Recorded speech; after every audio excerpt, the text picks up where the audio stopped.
시간이 되었으므로 우리가 주일 오전 예배를 하나님 앞에 올려드리겠습니다. 다 함께 자리에서 일어나셔서 우리를 예배로 부르시는 하나님을 경배하겠습니다.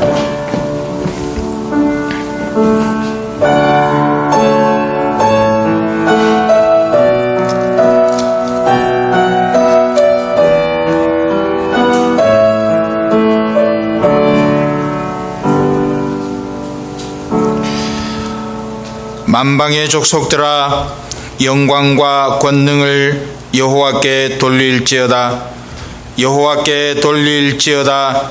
여호와의 이름에 합당한 영광을 그에게 돌릴지어다. 예물을 가지고 그 앞에 들어갈지어다. 아름답고 거룩한 것으로 여호와께 경배할지어다. 아멘. 전능하신 하나님, 주님을 사랑하는 백성들이 주일 예배를 맞아 한 자리에서 함께 예배하는 은혜를 주시는 것을 감사합니다. 우리를 예배로 부르시는 하나님을 경배하는 시간이 되게 하시고, 주의 성령께서 감동하심으로 우리에게 주시는 음성을 듣게 하시며, 이후의 시간을 하나님의 영광을 위해서 살아드리는 용기와 담력을 경험하는 시간이 되게 하여 주옵소서. 악한 영의 권세를 제어하여 주시고 오직 성령께 붙잡혀 주님을 예배하는 이 한 시간이 되게 하여 주옵소서. 예수님의 이름으로 기도하옵나이다. 아멘. 사도신경으로 신앙 고백합니다. 전능하사 천지를 만드신 하나님 아버지를 내가 믿사오며 그 외아들 우리 주 예수 그리스도를 믿사오니 이는 성령으로 잉태하사 동정녀 마리아에게 나시고 본디오 빌라도에게 고난을 받으사 십자가에 못 박혀 죽으시고 장사한 지 사흘 만에 죽은 자 가운데서 다시 살아나시며 하늘에 오르사 전능하신 하나님 우편에 앉아 계시다가 저리로서 산자와 죽은 자를 심판하러 오시리라. 성령을 믿사오며 거룩한 공회와 성도가 서로 교통하는 것과 죄를 사하여 주시는 것과 몸이 다시 사는 것과 영원히 사는 것을 믿사옵나이다. 아멘. 시편 말씀을 교독합니다. 시편 9편 1절부터 7절까지입니다. 한 절씩 교독하겠습니다. 내가 전심으로 여호와께 감사하오며 주의 모든 기사를 전하리이다. 주를 기뻐하고 즐거워하며 지극히 높으신 주의 이름을 찬송하리니 내 원수들이 물러갈 때에 주의 앞에서 넘어져 망함이니이다. 주께서 나의 의와 송사를 변호하셨으며 보좌에 앉으사 의롭게 심판하셨나이다. 열방을 책하시고 악인을 멸하시며 저희 이름을 영영히 도말하셨나이다. 원수가 끊어져 영영히 멸망하였사오니 주께서 무너뜨린 성읍들을 기억할 수 없나이다. 함께 봉독합니다. 여호와께서 영영히 앉으시며 심판을 위하여 보좌를 예비하셨도다. 아멘. 이 시간에 우리가 사죄를 구하는 회개의 기도를 올려드립니다. 지난 한 주간의 삶과 그 이전의 삶을 돌아보면서 하나님 앞에 어그러진 것들을 주 앞에 내어놓고 용서를 구하고 새롭게 되는 힘을 구하는 그런 기도를 올려드릴 수 있기를 바랍니다. 다 함께 기도하겠습니다. 아버지 하나님, 아버지 하나님, 감사합니다. 아버지 하나님, 우리의 지난날을 주님 돌아봅니다. 하나님이여 우리를 긍휼히 여기시고 우리를 하나님의 은혜로 사로잡아 주셨소. 주님, 우리가 그리스도인답게 하나님의 백성답게 아름답게 살게 하여 주옵소서. 아버지 하나님 감사합니다. 지존무상하며 영원히 거하며 거룩하다 이름하는 자가 이같이 말씀하시되 내가 높고 거룩한 곳에 거하며 또한 통회하고 마음이 겸손한 자와 함께 거하나니 이는 겸손한 자의 영을 소승케 하며 통회하는 자의 마음을 소승케 하려 함이라. 아멘. 이 사죄의 은혜가 회개하는 모든 심령에 부어지기를 간절히 소망합니다. 아멘. 자리에 앉으셔서 찬송가 16장 올려드립니다.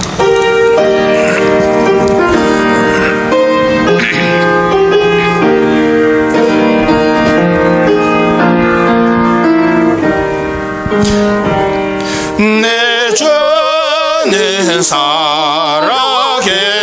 살아계시고 날 위해 비심을 그 주신 사랑 인하여 알게 되었네. 날 거룩하게 하려고 주 작정하시니 그 너가 반대하리요 곧 이루어주시리. 주 다시 돌아오실 때 날 안다 하시고 또 나를 받아주실 줄 나 확신합니다. 내 안에 주님 계시고 주 안에 나 있어 그 한량 없는 기쁨과 참 안식과 또다. 아멘. 김대일 장로님 나오셔서 대표해서 기도하시겠습니다. 네, 다 같이 기도드리겠습니다.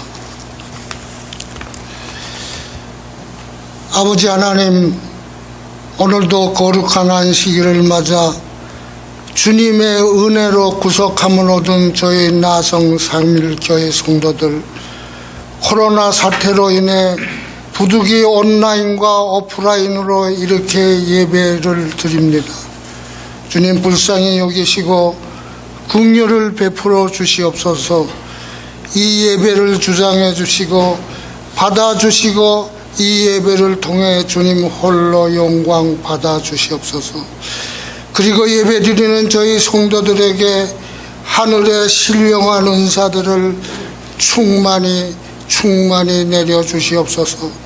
주님의 임자한 음성을 들려 주시옵소서. 주님의 위로와 격려를 받고 감격하며 기뻐하며 결단하는 성령의 역사가 일어나게 하여 주시옵소서. 아버지 하나님, 저희 성도들 주님의 은혜로 구속함을 받은 백성임을 믿습니다. 저희들 삶 자체가 주님의 은혜 없이는 살 수 없음도 고백합니다. 그러면서도 이 은혜의 기중함도 고마움도 모르고 내가 잘나서 사는 줄로 착각하고 제멋대로 살고 있습니다. 아버지 하나님, 불쌍히 여겨주시고 용서하여 주시고 은혜를 더해 주시옵소서. 주님의 한없이 넓고 크신 은혜를 깨닫고 주님의 은혜 받은 백성으로서 부족함이 없는 삶을 살 수 있게 하여 주시옵소서. 특별히 주님을 더 많이 아는 은혜를 더해 주시옵소서. 이를 위해 기도하며 사는 은혜를 더해 주시옵소서. 기도 중에 주님의 음성을 들을 수 있는 은혜를 더해 주시옵소서. 들려주신 말씀대로 살 수 있는 은혜를 더해 주시옵소서. 성경 말씀을 늘 가까이 하며 사는 삶을 살 수 있는 은혜를 더해 주시옵소서. 이 말씀 중에 담겨진 주님의 의도와 뜻을 올바로 발견하고 깨달을 수 있는 은혜를 더해 주시옵소서. 그리하여 이 험난한 세상에서 주님의 의도대로 주님의 뜻대로 살면서 주님을 기쁘시게 하며 영화롭게 하며 쓰임받는 복된 삶을 살다가 기쁜 찬송 부르며 주님 품에 안길 수 있는 복된 저희들이 성도들이 되게 은혜 위에 은혜를 더해 주시옵소서. 오늘도 단회에 세우신 우리 김민관 목사님과 함께하여 주시옵소서. 그 성을 통해 선포되는 주님의 말씀에 듣는 저희 성도들 마음밭에서 성령의 뜨거운 역사가 일어나게 하여 주시옵소서. 또한 이광수 장로님과도 함께하여 주시옵소서. 이 두 종들에게 은혜 위에 은혜를 더해 주심으로 이 어려운 세태에서 이 나성 삼일교회를 말씀대로 잘 세우며 이끌어 나가는 주님의 착하고 충성된 종들이 되게 하여 주시옵소서. 주님, 은혜 주심으로 오늘부터는 오후 예배를 드릴 수 있게 해주신 감사를 드리십니다. 또한 오늘 이 예배에 우리 강희상 목사님 네 분을 비롯한 김다니엘 목사님, 장정일 선교사님 네 분, 주영희 권사님, 이용호 지사님 네, 종임찬 지사님 등 모든 성도들이 많이 나와 이렇게 예배 드릴 수 있는 은혜를 감사합니다. 주님 영광 받아주시고 어서 우한 폐렴 사태가 종식되어 주님께 마음껏 예배 드릴 수 있게 하여 주시옵소서. 주님, 주님의 뜻은 그 뜻대로 이루어짐을 믿습니다. 주님의 뜻은 거룩함을 믿습니다. 어서 속히 임하셔서 기쁜 날을 주시옵소서. 특별히 두고온 조국과 우리의 살고 있는 이 미국 땅을 위하여 기도합니다. 악한 무리들의 계결을 물리쳐 주시옵소서. 회개의 역사가 일어나게 하여 주시옵소서. 주의 나라가 오서 회복되게 하여 주시옵소서. 하늘 보좌에 계신 주님이 세상을 주관하시고 통치하고 계심을 보여주시옵소서. 제 예수 그리스도 이름으로 기도드리옵나이다. 아멘. 하나님의 말씀은 로마서 8장 1절부터 13절까지입니다. 로마서 8장 1절부터 13절까지 신약성경 248페이지와 249페이지에 걸쳐 있습니다. 한 절씩 교독하겠습니다. 그러므로 이제 그리스도 예수 안에 있는 자에게는 결코 정죄함이 없나니 이는 그리스도 예수 안에 있는 생명의 성령의 법이 죄와 사망의 법에서 너를 해방하였습니다. 율법이 육신으로 말미암아 연약하여 할 수 없는 그것을 하나님은 하시나니 곧 죄를 인하여 자기 아들을 죄 있는 육신의 모양으로 보내어 육신의 죄를 정하사 육신을 쫓지 않고 자 행하는 우리에게 율법의 요구를 이루어지게 하려 하십니다. 육신을 좇는 자는 육신의 일을, 영을 좇는 자는 영의 일을 생각하나니 육신의 생각은 사망이요 영의 생각은 생명과 평안이니라. 육신의 생각은 하나님과 원수가 되나니 이는 하나님의 법에 굴복치 아니할 뿐 아니라 할 수도 없음이라. 육신에 있는 자들은 하나님을 기쁘시게 할 수 없느니라. 만일 너희 속에 하나님의 영이 거하시면 너희가 육신에 있지 아니하고 영에 있나니 누구든지 그리스도의 영이 없으면 그리스도의 사람이 아니라. 또 그리스도께서 너희 안에 계신 것을 온 죄를 인하여 죽은 것이나 영은 의를 인하여 산 것입니다. 예수를 죽은 자 가운데서 살리신 이의 영이 너희 안에 거하시면 그리스도 예수를 죽은 자 가운데서 살리신 이가 너희 안에 거하시는 그의 영으로 말미암아 너희 죽을 몸도 살리시리라. 그러므로 형제들아 우리가 빚진 자로 돼 육신에 져서 육신대로 살 것이 아니니. 함께 봉독합니다. 너희가 육신대로 살면 반드시 죽을 것이로되 영으로서 몸의 행실을 죽이면 살리니. 아멘. 이 시간에 우리 하나님 주신 말씀과 또 다음 세대와 또 세계 선교를 위해서 또 우리 고국 한국과 또 우리가 발을 딛고 사는 미국 땅에 하나님의 은혜가 충만하도록 위해서 이 시간 잠시 기도하겠습니다. 이 기도 제목을 가지고 함께 잠시 묵상하며 기도합니다.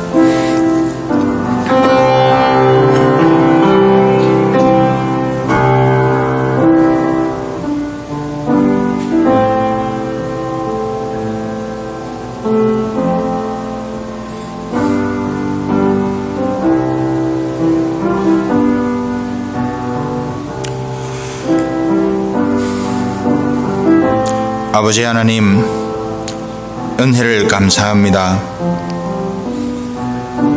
우리가 말씀을 도무지 받을 자격도 안 되지만 그래도 우리를 긍휼히 여기셔서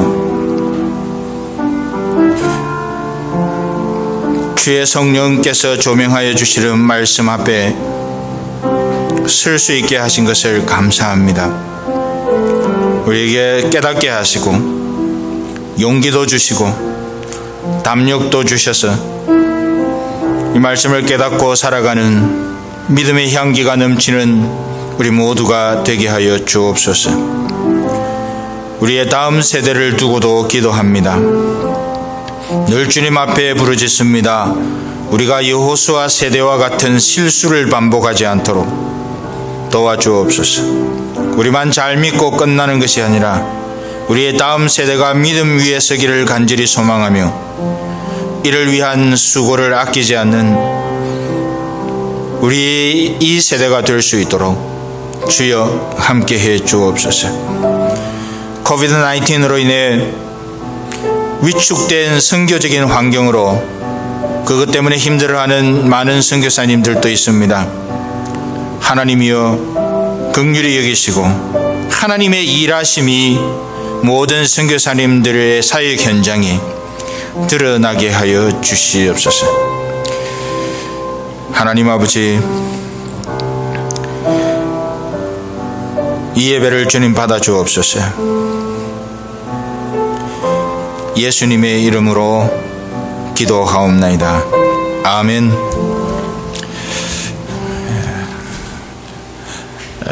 현대를 살아가는 많은 그리스도인들에게 있어서 가장 어렵고 힘든 문제가 무엇인가를 누가 조사를 했습니다. 어렵고 힘든 것은 여러 가지 경제적인 형편 또 상황, 이것이 어려워서 어려운 게 아니고 정체성의 혼란 때문에 겪는 어려움이 대단히 크다고 그 조사의 결과에 그렇게 나와 있습니다. 굳이 이 조사의 결과를 언급하지 않더라도 우리는 요즘 정체성의 혼란 때문에 겪는 어려움을 호소하는 사람들이 많습니다.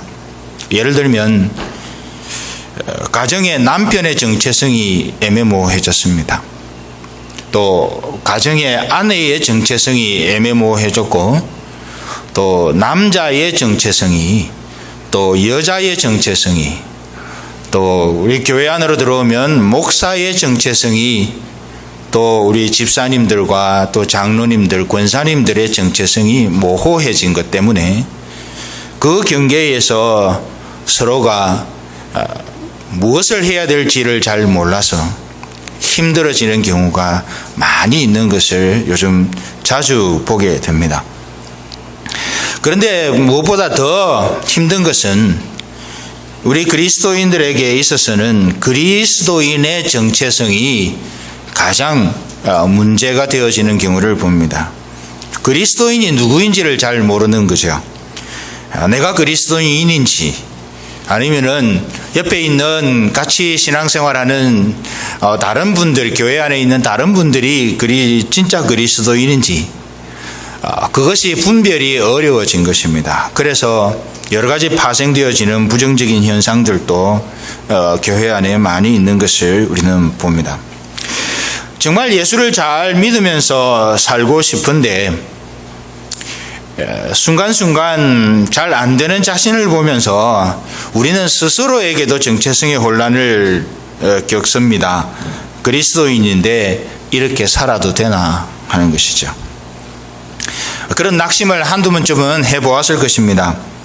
자신의 삶을 정말 진지하게 살아가고 싶은 그리스도인들이라면 누구나 한 번쯤은 이런 고민에 빠져보았을 것입니다. 내가 진짜 예수 믿는 사람인가? 나누어서 말을 하고 서로 이걸 가지고 토론할 것은 아니지만 혼자 개인적으로 내가 정말 예수 믿는 사람인지 한 번쯤 고민을 해보았을 것이죠. 달리 말하면 내가 예수 믿고 구원받았는데 이 땅을 살아가는 동안에 여전히 죄의 영향권 아래에서 갈등해야 하는 모습을 보면서 그리스도인인 자신의 모습에 대해 고민하고 스스로 질문을 해보지 않았겠습니까? Who am I? 오늘 본문의 앞뒤에 나오는 사도 바울의 고백을 보면 이런 고민은 어쩌면 현대를 살아가는 저와 여러분들만 겪는 문제는 아니었던 듯합니다. 정도의 차이는 있을지라도 예나 지금이나 신실하게 살아가려는 모든 그리스도인들이 공통적으로 안고 있는 그런 고민인 것 같습니다. 사도 바울은 사도 바울이라고 예외가 아닌데요. 사도 바울은 저와 여러분이 앞서 살펴본 적이 있는 로마서 7장 15절부터 25절까지에서 자신을 예로 들면서 이 문제를 언급합니다. 특별히 22절부터 24절까지를 제가 한번 읽어드릴 텐데요. 한번 잘 들어보십시오. 지금 이 말씀 속에 나와 있는 사도 바울의 고민이 무엇인지. 내 속사람으로는 하나님의 법을 즐거워하되 내 지체 속에서 다른 법이 내 마음의 법과 싸워 내 지체 속에 있는 죄의 법 아래로, 법은 영향이라는 말입니다. 죄의 영향 아래로 나를 사로잡아 오는 것을 보는도다. 오호라 나는 공고한 사람이로다. 이 사망의 몸에서 누가 나를 건져내랴. 얼마나 이게 심각했으면 사도 바울이 자기를 일컬어서 내가 지금 사망의 몸에 갇혀 있다. 그렇게 고백을 했겠습니까? 또 25절을 보면 그 후반부에도 이렇게 되어 있습니다. 내 자신이 마음으로는 하나님의 법을, 육신으로는 죄의 법을 섬기노라. 자기 속에 끊임없는 갈등이 있다는 거죠. 하나님의 백성답게 살고 싶은데 어느 순간 보면 자기도 모르게 자기를 죄의 영향권 아래로 끌고 들어가는 어떤 한 세력이 자기 속에 있음을 보고 그것 때문에 갈등하고 있는 것이죠. 하나님의 법을 즐거워하는 마음이 있는가 하면 죄의 법을 즐거워하는 마음이 있는 것이에요. 사도 바울 같은 사람에게 어찌 그런 갈등이 있겠나 우리는 그렇게 생각하지만 이 사도 바울인데 어떻게 그런 고민을 하고 있나 그런 의문을 제기할 수 있지만 이 사도 바울이 그렇다고 하면 일반적인 우리들이야, 저와 여러분이야 오죽하겠습니까?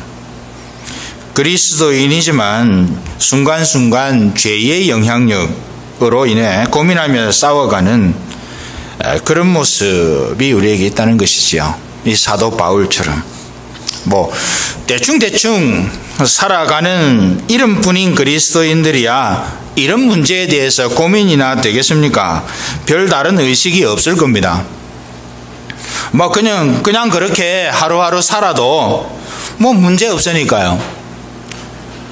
내가 그리스도인답게 좀 살지 않는다고 내 삶이 당장에 박살나는 것이 아니니까 문제 없으니까 굳이 그렇게 고민해가면서 어렵게 살 필요가 있나 하는 그런 생각할 수 있을 겁니다. 진실한 그리스도인으로 살아갈 열망을 품지 않는다 한들 당장에 하나님이 벌을 내리시는 것도 아니고 징계를 하시는 것도 아니니 그런 갈등을 굳이 느끼면서 살아야 하나 그런 생각도 할 수 있겠습니다. 이런 차원에서 우리가 한 가지 분명히 짚고 넘어가야 할 것은 예수를 믿기 전과 예수를 믿은 다음에 분명한 차이점이 하나 있습니다. 예수를 믿기 전에는 하나님의 법을 즐거워하는 마음이 없습니다. 그렇기 때문에 예수 믿기 전에는 내가 어떻게 살아가든 세상의 윤리의 관점에서 뭔가 잘됐다 잘못됐다 내 마음이 편하다 편하지 않다라는 것은 이야기될 수 있어도 근본적인 차원에 있어서 그 삶의 고민, 하나님 차원에서의 고민이 없습니다. 예수 믿기 전에는.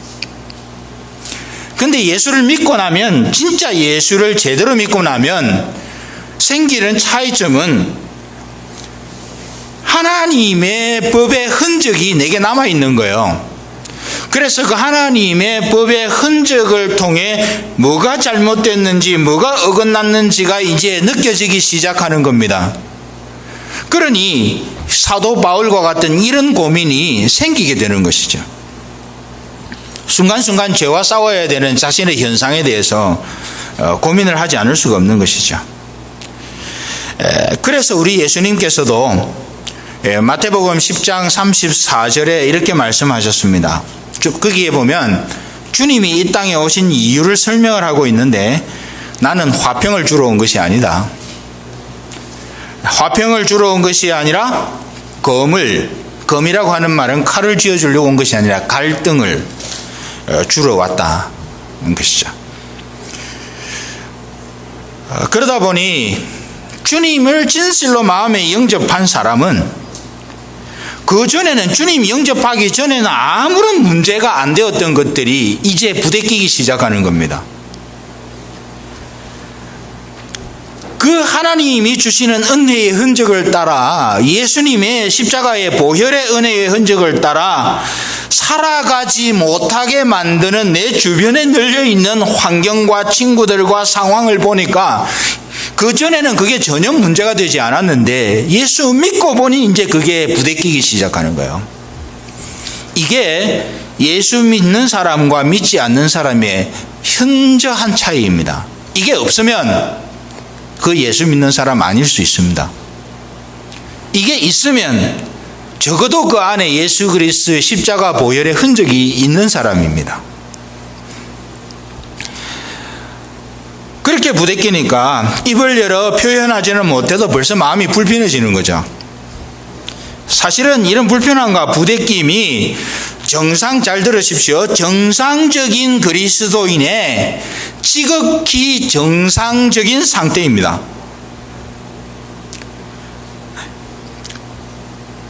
지극히 정상적인 현상이죠. 만일 이런 부대낌과 불편함이 없다면 그 사람은 진실한 그리스도인이 아닐지도 모릅니다. 이게 너무너무 중요한 문제예요. 그래서 주님도 마태복음 10장 34절에서 내가 화평 주러 온 것이 아니라 검을 주러 왔다고 이야기를 했어요. 화평을 주러 온 것이 아니라 갈등을 주러 왔다. 그렇기 때문에 주님께서 많은 신학자들이 이 땅을 살아가는 성도들과 교회를 일컬어서 전투하는 교회. 사실 지금 이 내용은 원고에 없습니다. 전투하는 교회라. 싸우는 교회예요.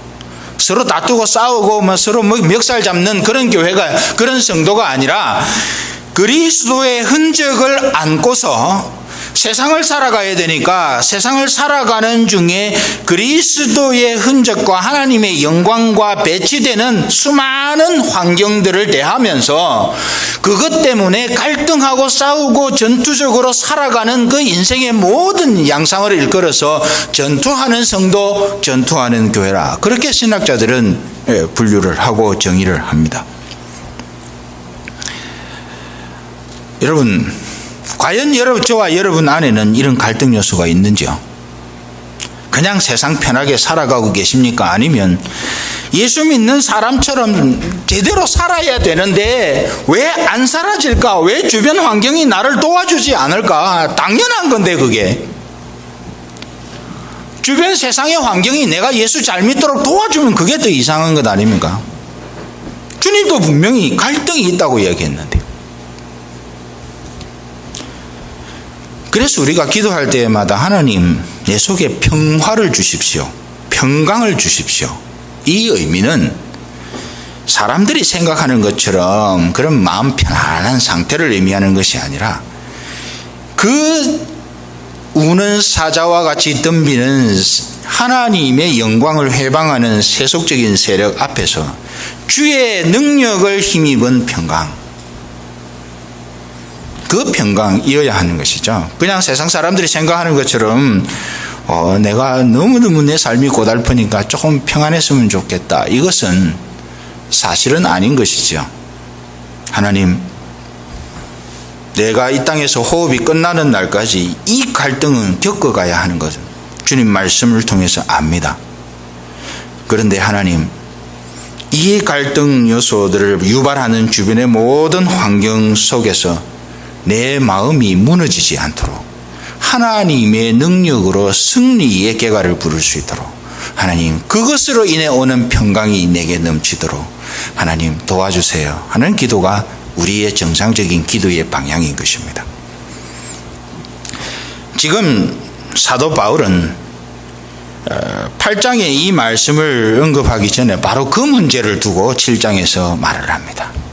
정상적인 그리스도인의 모습이 어떤 것인지, 그저 편안하다가 아니라 갈등하고 스트러글 하고 내가 어떻게 예수 믿는 사람답게 살아야 하지, 이거 고민하는 그것이 바로 그리스도인의 정체성이다 하는 것이죠. 그게 정상적인 그리스도인의 모습인데 문제가 무엇인가 하면 사람이 약하다는 데 있습니다. 사람이 약하기 때문에 이런 갈등을 계속 경험하다 보면 무슨 문제가 생기나 하면 서두에 잠시 언급한 것처럼 정체성에 혼란이 오는 겁니다. 내가 진짜 예수 그리스도를 믿는 그리스도인 맞나? 내가 진짜 그리스도인이라면 왜 이런 진퇴양난의 상황이 자꾸 일어나는 거지? 예수님께서 십자가의 보혈로 내 죄를 씻어주셨는데 자고 일어나면 왜 또 죄 짓는 현상이 연이어 나타나는 걸까? 이런 의문이 생기는 거죠. 이것이 예수 믿는 사람에게는 자연현상, 그 갈등, 주변의 환경과 갈등을 경험하는 그런 자연스러운 현상이기는 한데 사람이 약하기 때문에 계속 그대로 놔두면 점점점 혼란에 빠지게 된다는 거예요.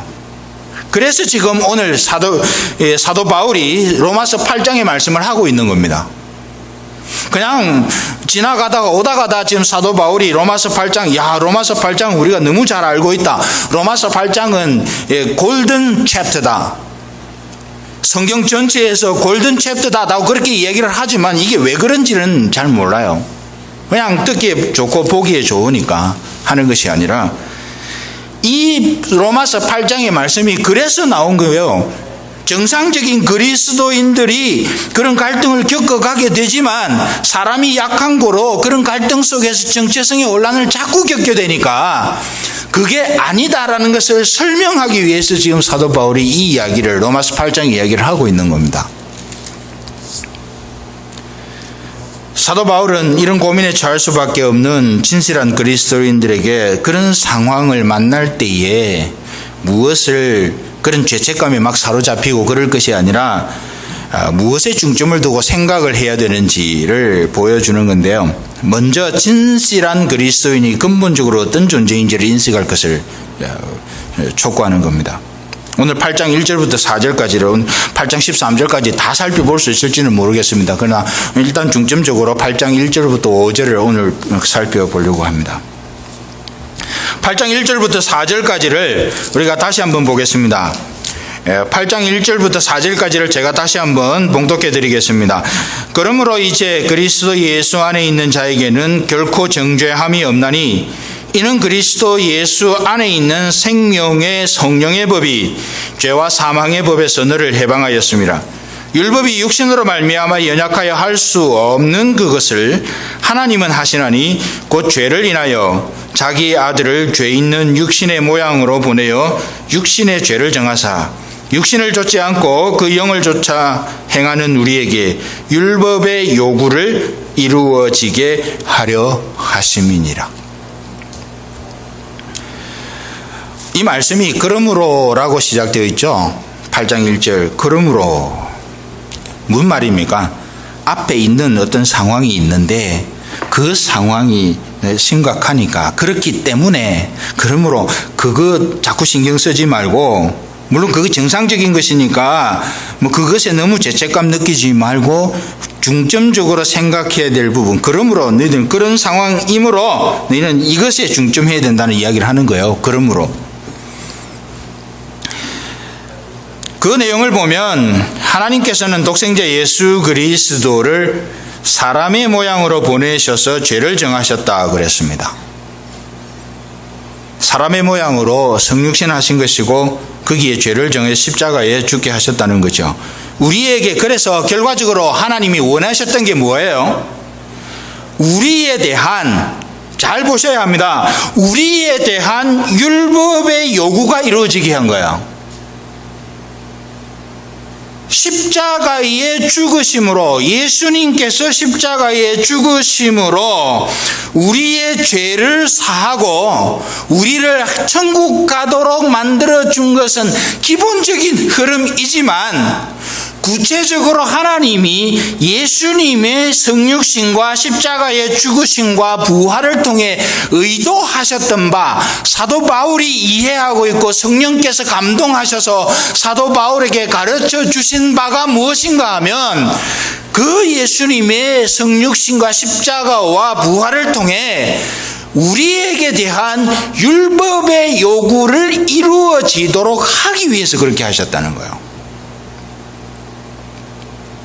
구약 성경에서 말하고 있는 정결하고 거룩한 삶의 요구가 우리의 삶 속에서 이루어지도록 하나님의 백성다운 삶의 향기가 만들어지도록 그전에는 죄 중에 태어나서 죄를 먹고 마시다가 그렇게 살아가는 죄의 향기를 뿜어내면서 살아가는 사람들이었지만 예수님을 통해 거룩한 하나님의 백성과 하나님 나라의 향기가 드러나고 뿜어지도록 하기 위해서 예수님이 십자가에 죽으셨다는 거예요.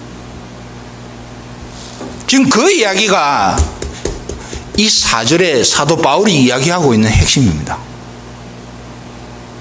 그렇죠. 우리는 우리를 구원하시기 위해서 그러셨죠. 그거는 변할 수 없는 기본적인 흐름이지만 구체적으로는 8장 4절의 이 말씀을 꼭 기억해야 한다는 겁니다.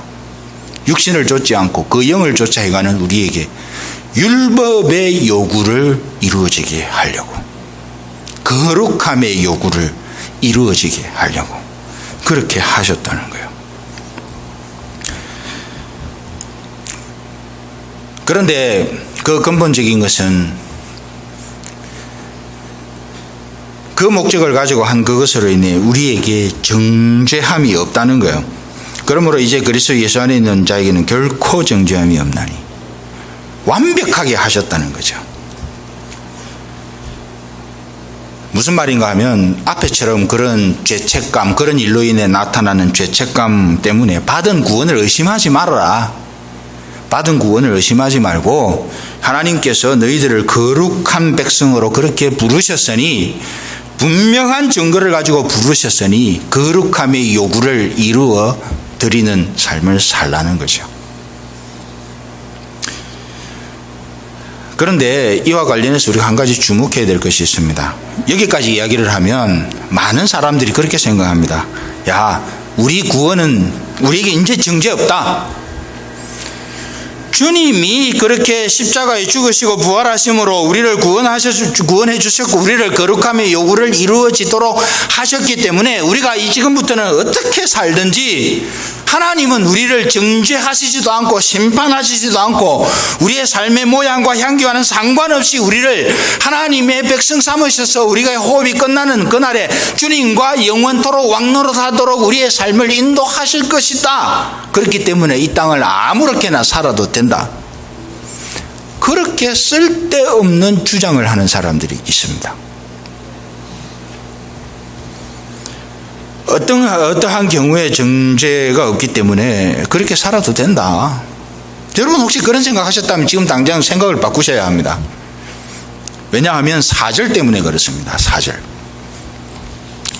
육신을 좇지 않고 그 영을 쫓아 행하는 우리에게 율법의 요구가 이루어지게 하는 거죠. 근데 이 말씀만 우리 한글로 번역되어 있는 이 말씀만 딱 보면 이미 율법의 요구가 이루어졌구나. 예수 그리스도의 십자가의 보혈을 통해 그 일이 성취되었기 때문에 우리에게는 책임이 없다라고 그렇게 생각할 수 있어요. 근데 이 말이 무슨 말인가 하면 예수 그리스도의 성육신 그리고 십자가의 죽으심 그리고 부활은 우리로 하여금 거룩한 삶을 살도록 하기 위해서 그렇게 하셨다 했는데 한글 번역에는 그렇게 되어 있지만 원래의 의미는 다릅니다. 원래의 의미는 우리의 의지와 상관없이 자동적으로 그렇게 되도록 만드셨다는 것이 아니라 예수를 제대로 믿는 사람에게 거룩하게 살아가려는 마음의 동기가 생기도록 하셨다는 거예요. 우리는 마음대로 살아도 예수님의 보혈만 의지하면 천국 가. 하나님의 백성의 지위를 그는 바뀌지 않아. 이게 아니고 하나님께서 경륜하셔서 우리를 그렇게 인도해 가시지만 현실을 살아가는 동안에 우리에게 책임이 있다는 거예요. 예수 그리스도의 십자가의 보혈을 경험한 사람은 달라지는 게 있는데 예수 그리스도의 십자가의 보혈의 은혜로 인해 하나님의 거룩한 삶의 향기를 내 속에서 이루고자 하는 그 마음의 간절한 소원이 생긴다는 거예요. 그래서 우리의 삶의 매 순간에 거룩함의 요구, 율법의 요구를 이루어드리면서 살아가도록 하는 삶의 방향성이 생긴다는 것을 의미하는 거예요. 이해가 되십니까? 막 살아도 된다는 이야기가 아니에요. 이거는 거룩함을 향한 삶의 방향이 내 속에 시작된다는 거예요. 십자가의 보혈 없으면 전에는 아무 생각이 없었는데 이제는 그런 생각이 생긴다는 거예요. 그렇기 때문에 뭐가 생겨요? 시작할 때 말씀드렸던 불편함이 생기는 거예요.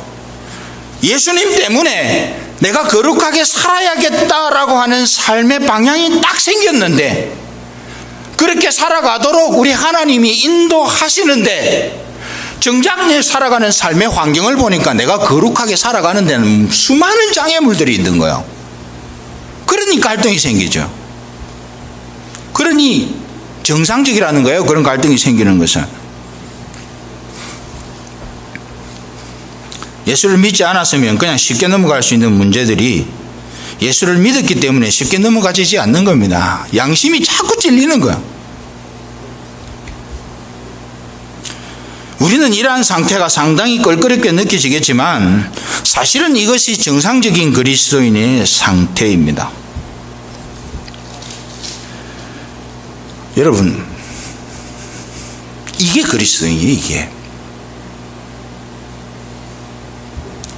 이도 저도 아니고 그저 교회만 잘 출석하다가 그냥 내 생애가 끝나는 날에 그냥 천국 가서 주님 손잡고 룰루랄라 하면서 영원한 그 나라에서 룰루랄라 하겠지. 아니요. 하나님은 분명히 우리에게 선언하셨습니다. 심판이 있다고. 심판이 있다는 말은 지옥과의 심판이 아니라 그 삶의 흔적을 다 계산해보는 날이 있다고요. 거룩함을 위해서 얼마나 에너지를 쏟아가며 살아왔는지에 대한 그 흔적을 계산해보고 그 흔적에 따라 상급이 정해진다는 것은 성경이 우리에게 가르쳐주는 바입니다. 여러분, 이 4절의 말씀이 8장 4절의 이 말씀이 우리 속에서 능력을 발휘하는 그런 삶을 살아가십시다. 내가 육신을 좇지 않고 성령을 좇아 하나님의 은혜를 좇아 살아간다고 하면서 거룩함에 대한 열망 하나도 없이 그냥 그저 그렇게 룰루랄라 하면서 살지 마시고 예수님 때문에, 내 안에 있는 예수님 때문에 내가 한순간이라도 거룩하게 살지 못할까 봐 고민하면서 조심히 자기의 인생을 살아드리는 그런 저와 여러분들이 될 수 있기를 간절히 바랍니다. 그래야 하나님이 우리를 기뻐하십니다. 이와 연결해서 사도 바울이 5절에서 뭐라고 그런 줄 아십니까? 5절 말씀을 보면 육신을 좇는 자는 육신의 일을, 영을 좇는 자는 영의 일을 생각한다 그랬습니다. 참 성경이 좀 풀어서 제대로 번역을 해놨으면 얼마나 좋겠습니까? 근데 생각한다 이러니까 그래 생각만 하면 되는 거지. 이게 아닙니다. 육신을 좇는 자는 육신의 일을 생각한다는 말은 그 육신의 일을 집중적으로 생각한다는 말입니다. 영을 좇는 자는 영의 일을 생각한다 그랬는데 이거는 그냥 생각하고 thinking about 하는 것이 아니라 그것을 집중적으로 마음에 품고 생각한다는 겁니다. 이와 관련해서 누가복음 6장 45절 잘 기록해 주셨다 한번 보십시오. 누가복음 6장 45절에 주님이 이런 말씀하셨습니다. 선한 사람은 마음에 쌓은 선에서 선을 내고 악한 자는 그 쌓은 악에서 악을 내나니. 잘 보십시오. 이는, 그 다음이 중요합니다. 이는 마음에 가득한 것을 입으로 말함이니라. 무슨 말인가 하면 마음에 쌓은 선에서 선을 낸다는 말은 그 마음에서 그 선한 모습, 하나님의 영광, 거룩함을 향한 소원을 보면 뭐예요? 그 사람의 마음에 그 영광에 대한 소망이 가득하다는 것을 알게 된다는 거예요. 그렇지 않은 반대의 경우도 마찬가지입니다. 오늘 본문에서 사도 바울이 이야기하는 것과 구조가 똑같습니다. 영국에 이런 신학자 한 사람이 있어요. 윌리엄 템플이라고 하는 신학자가 있는데 이 사람이 이런 말을 했습니다. 당신의 종교는 당신이 홀로 떨어져 있을 때 하는 그것이다.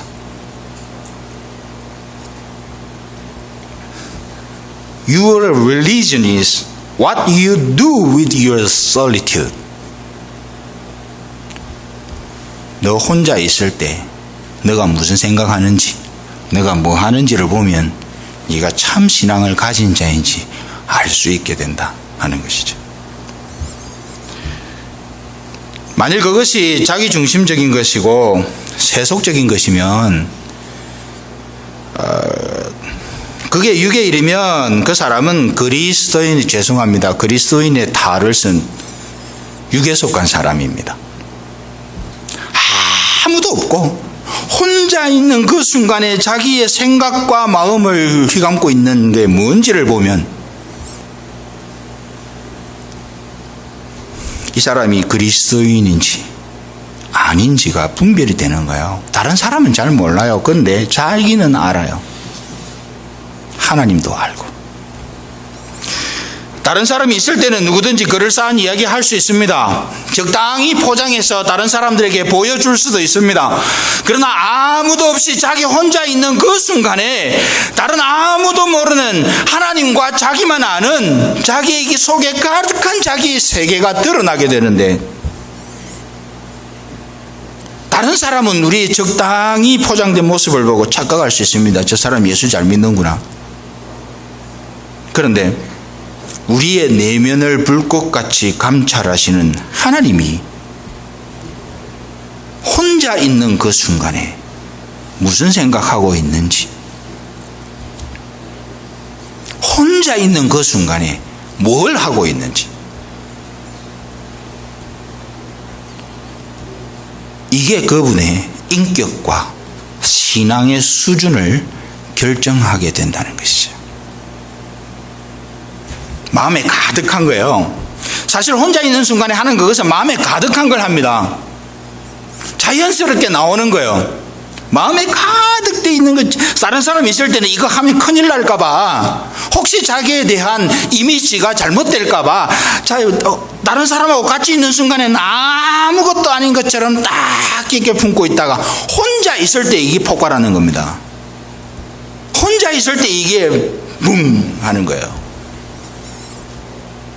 그러니 다른 사람이 모르죠. 하나님과 자기는 아는 거예요. 내가 예수 믿는 사람 아니구나, 내가 예수 믿는 사람이구나 하는 걸 알게 되는 거예요. 마음에 가득한 것을 입으로 말함이니라. 마음에 가득한 것을 혼자 있을 때 생각하느니라. 마음에 가득한 것을 혼자 있을 때 행하느니라. 누가복음 6장 45절의 말씀은 바로 그 의미를 갖고 있습니다. 여러분, 과연 여러분은 다른 사람은 아무도 없이 여러분 홀로 있을 때 그 순간에 뭘 생각하십니까? 육의 일을 생각하십니까? 아니면 스마트폰 하십니까? 영의 일을 생각하십니까? 하나님의 영광에 대한 소망이 막, 혼자 있는 그 순간에 하나님 영광에 대한 소망이 막 불일 듯이 일어납니까? 그 사람이 진짜예요.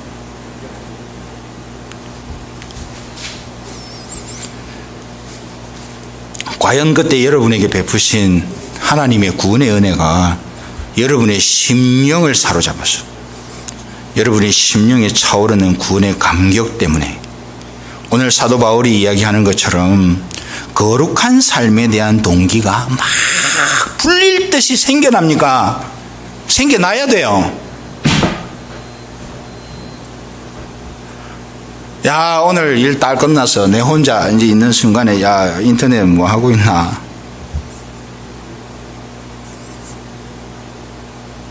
여러분,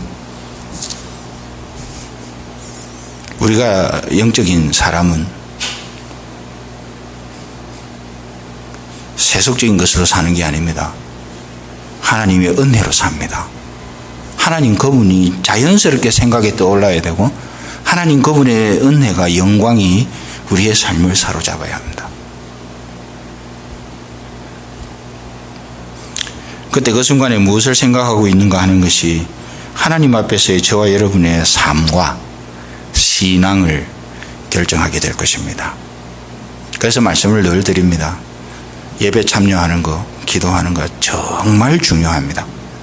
그러나 그것보다 훨씬 더 근본적으로 중요한 것은 내 혼자 있을 때 내 상태가 어떤가. 지난 주간에 어떤 한 분을 만났습니다. 목사님, 제가 요즘 말씀을 읽어야겠다는 생각이 너무너무 간절합니다.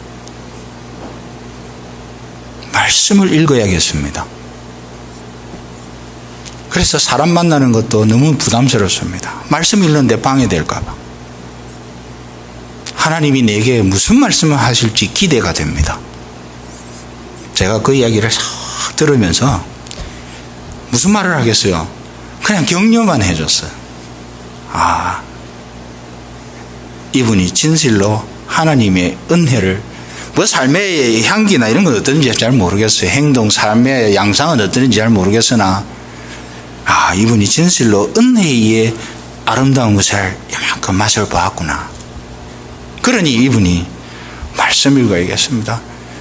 목사님, 기도하는데요, 기도 조금 했는데, 짧은 시간 했는데, 이제는 처음에는 그것도 부담스러웠는데 이제는 잠시 기도하는데 하나님이 더 기도할 마음을 주십니다. 은혜를 맛본 사람입니다. 역사를 움직이는 사람이에요. 여러분, 역사를 움직이는 사람은 기도하는 사람이었습니다. 한나가 그 시대를 뚫는 기도했습니다. 여러분, 우리의 생각에 무엇이 가득 차 계십니까? 여러분의 삶, 여러분의 인격 속에 뭐가 가득 차 있습니까?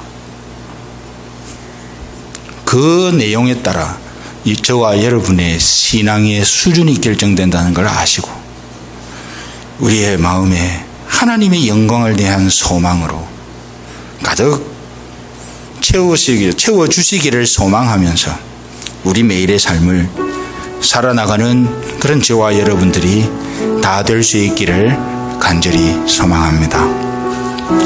말씀을 기억하면서 기도하겠습니다.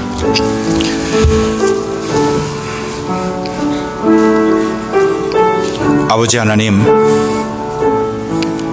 은혜를 감사합니다.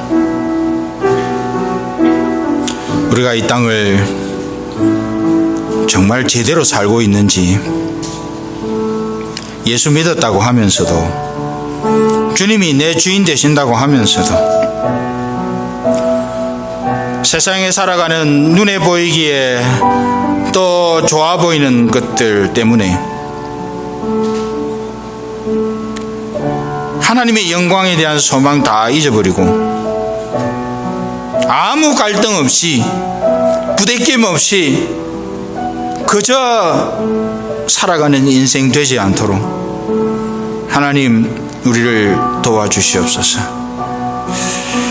하나님 아버지, 우리가 아무도 없이 내 혼자만 내 공간에 있는 그 시간에 무엇을 생각하는지를 다시 한번 점검해보고, 내 마음에 하나님의 은혜가 가득해서 그 순간에 은혜를 향한 주의 은혜를 기억하는 찬송이 나올 수 있도록 우리의 삶을 리폼해 주시옵소서. 하나님 아버지, 우리를 긍휼히 여기셔서 우리의 삶을 그렇게 인도하셔서 하나님 영광 위에 우리의 걸음을 옮겨갈 수 있도록 하나님이여 도와주시기를 간절히 바라고 소망합니다. 우리 나성삼일교회 우리 온 성도들이 이런 믿음의 자리에서 하나님을 영화롭게 할 수 있도록 주여 도와주시기를 간절히 소망합니다. 예수님의 이름으로 간절히 기도하옵나이다. 아멘. 교회 찬송하겠습니다. 내는 주의 영광을 보내.